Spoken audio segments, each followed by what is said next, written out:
of managing foreign exchange risk. So forward contracts is a contract where you agree in advance today with the bank at the rates you are going to buy or sell your foreign currency. Okay, let me give a good example. You want to buy goods in dollars in 3 months' time.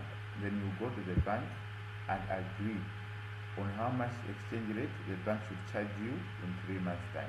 That's a forward contract. The other way you can manage foreign exchange risk is by dealing in hard currency. Dealing in hard currency are those currencies which are powerful in the world. A good example is the dollar. So in Malawi, you can just decide to use the dollar. If you use a dollar, it means you prevent the risks that are attached to the devaluing kwacha, for instance. 2, you can invoice in your home currency. This is good if your currency is strong. If you're using, for example, the pound, you can use this method. That's why XCC invoices in pounds. Why do they invoice in pounds? Because they are afraid that your kwacha might devalue. So because they are afraid that the kwacha might devalue, they prefer their currency because it is a stronger currency.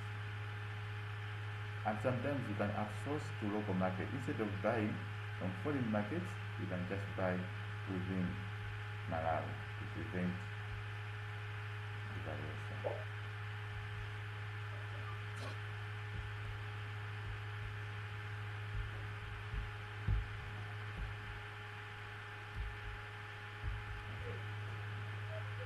Regulations and market failure. So what is market failure? So we always aim to achieve an efficient market when it comes to trading. An efficient market is a market which has got free entries, maybe information is freely available. So market failure basically occurs when the market mechanisms that we have fails to achieve economic efficiency. So it fails to achieve maybe free entry in the market, and it fails to provide available information. Now, because of this, we are going to come up with outcomes which are suboptimal. Suboptimal means we achieve results which are not as we expected.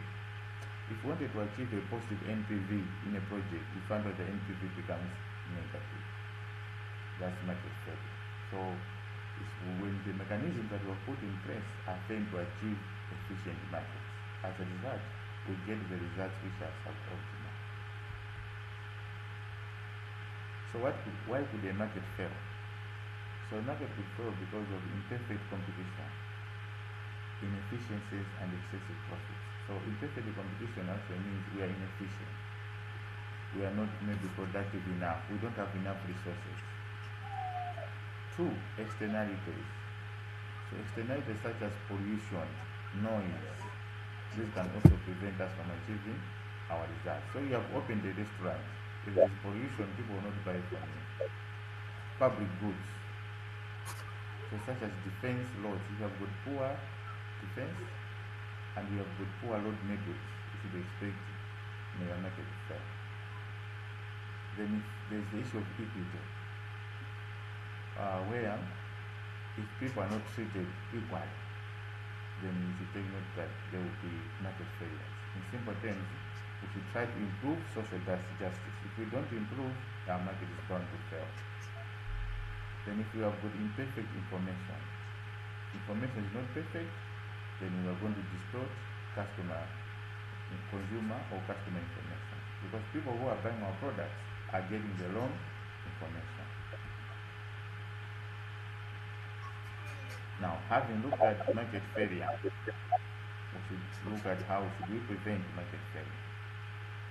So the first way of preventing market failure is to have maybe strict laws and regulations. So let's define market regulation. So market regulation are laws and rules which we put in place to correct market failure. So the aim of market regulations is to ensure there is fair competition. Everyone is free to trade. So the main types of regulations in the market include price control, controlling the prices, controlling competition, controlling the environment or regulating the environment, as well as health and safety. So those are the main regulations that we have.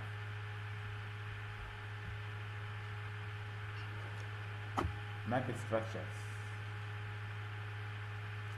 So market structures are into two forms. You have got monopolies and mergers. A monopoly occurs when you have got one dominant supplier. So that person is dominant throughout, or that company or person is dominant. Example is ESCOM, water board. They are the only suppliers of water and electricity. Mergers. Mergers is when two or more companies combine to form one. So the bad thing of mergers is that they reduce competition. And the problem of regulation is that the problem of mergers is that they reduce competition. However, regulation should come in to prevent abuse of power. So no one should dominate. Okay, so restrictive practices that we have in regulation, there are three of them. The first one is collusion or price fixing. So where different companies should come together and say this is the price that we charge. For example, banks, they will say we are going to charge an interest of 36%.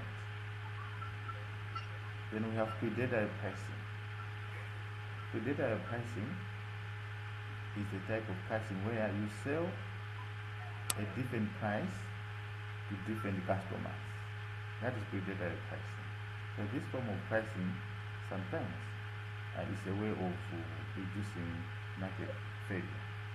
Why? Because some people, lower income earners, you can sell them at a cheaper price. Then resale price maintenance. The resale price maintenance, as it says, it means the price that we have when we are selling a product to someone else, we should maintain the price. If I sell a good to you and you're selling to someone else, you can increase the price but not much. You can even maintain the same price.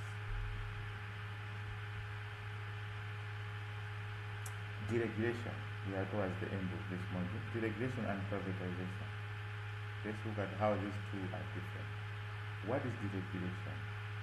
Deregulation is when we are trying to remove some of government controls. I hope you saw the issue of who is that person from Doha? Zones, is it zones? No, that is not in Abu Doha, ndani olemerayo sakuchinji awusaza kunchinji Abu Doha andima hotelo azombe basi ndakumbuke. Yeah, so Mr. Zombe is facing the issue of deregulation, whereby he wants to open a company, but the government is putting in place too much regulation, the safety of people and so on. So when we say deregulation, it is when we try to remove government control, such as those. So the good thing of deregulation is that it will allow free market forces more scope to determine the outcome. So it will allow demand and supply to dominate, and the market will be free to operate. So the advantages of deregulation are that there will be more competition because everyone will be free to set up the companies. There will be improved resource allocation, and there will be improved incentives for internal or cost efficiency.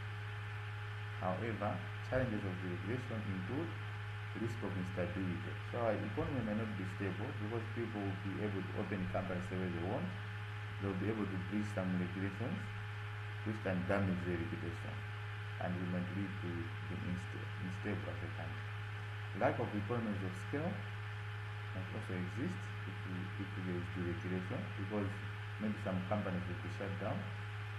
Lower quality or quantity of service, so might provide poor services because the companies are not regulated. Then what is privatization? Privatization is when we sell state-owned enterprises. So companies which belong to the government are sold. They now become private.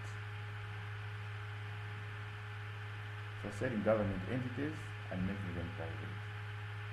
So what are the forms of privatization? There are three. The first one is deregulation of industries. So what we can do in deregulation of the industries is we can allow private firms compete with public firms. That's the good advantage. The second form can be contracting out work to private firms. So some government work such as refuse collection of dustbins, hospital laundry work, all this should be done by private companies. Then transferring asset ownership from states to public shareholders. For example, Mark Savings Bank building is now owned by FDF Bank. That can be a good example of transferring assets. Advantages of privatization is that it reduces bureaucratic and political meandering in the industry concerned. So politics will be taken out of businesses. Provides immediate source of money for the government, because if the government sells those companies, they have a lot of money to use so that they promote the welfare of people. Encourages wider share ownership. Ensure that there's high share ownership, that people should also own companies. Challenges, one of them can be unfair competition because of the few government entities, and also public entities are more likely to respond to social needs than profitability. So they'll be more interested in profitability, the private companies, while the government is interested in social needs. That's the challenge. Government and business. So there's the issue of government assistance and green policy. So government can assist you by providing subsidies, maybe grants, as well as tax incentives, reducing the tax rates or main subsidy that we have for fertilizer. While green policies could include reducing pollution and encouraging renewable energy. So what's the advantages of having environmental friendly policies? One, they ensure that the organization is seen as ethical, because if you're an ethical company, people are likely to invest or buy your shares. Second, they improve corporate image. If your company is ethical, your image will improve. Then you easily attract employees because they have got a good reputation. Lastly, impact of corporate governance requirements on business. So if you follow corporate governance requirements, this could be the benefits or limitations. The first one is if you don't comply, you lead to financial penalties. And also bad publicity if you don't comply with corporate governance. And also if you don't comply with corporate governance, your share price might be reduced. But you take note that, however, even though these could be the advantages or challenges, you still suffer extra costs because you comply. Complying with corporate governance can involve a lot of costs. For example, hiring external auditors, reviewing annual reports, that's super expensive. Okay, so that's the end of the presentation on this topic. So next time, tomorrow, we'll look at revision kits before we start as another topic. Do you have a question?